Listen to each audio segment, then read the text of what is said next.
సింపుల్గా టేస్టీగా కొబ్బరి పచ్చడి ఎలా చేయాలో చూసేద్దామా. ముందుగా బ్యాండీ పెట్టుకొని బ్యాండీలో పల్లీలు వేసుకొని ఆ తర్వాత ధనియాలు ఆయిల్ పోసి కొంచెం వేయించుకొని పక్కకు తీసేసుకోవాలి. రెండుగా చీల్చిన మిరపకాయలను వేసుకున్న తర్వాత వాటిలో ఆయిల్ పోసి దూరగా వేయించుకోవాలి. కొంచెం కలర్ చేంజ్ కాగానే దాంట్లో కొబ్బరి ముక్కలు కూడా వేసేసి మగ్గే వరకు వేయించుకోవాలి. కొబ్బరి ముక్కలు కూడా మంచిగా కలుపుతూ వేయించుకోవడం వల్ల క్రిస్పీగా తయారవుతాయి. టమాటాలు వేసుకొని వాటిని మగ్గించుకోవాలి.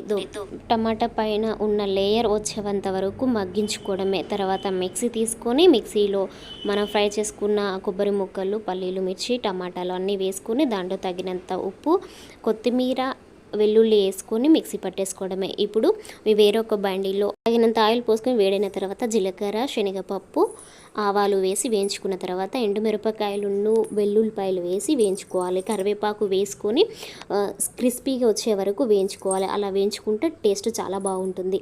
ఆ తర్వాత వేసుకొని స్టవ్ ఆఫ్ చేసి కలిపేసుకోవాలి. కలిపేసిన తర్వాత దాంట్లో మనం మిక్సీ పట్టుకున్న పచ్చడి వేసి స్టవ్ ఆన్ చేసి ఆయిల్ అంతా పీల్చేంత వరకు కలుపుకోవాలి. అంతే, సింపుల్. వేడివేడి అన్నంలో నెక్స్ట్ లెవెల్ ఉంటుంది. మీకు ఎలా వచ్చిందో ట్రై చేసి కామెంట్ చేయండి. Bye bye.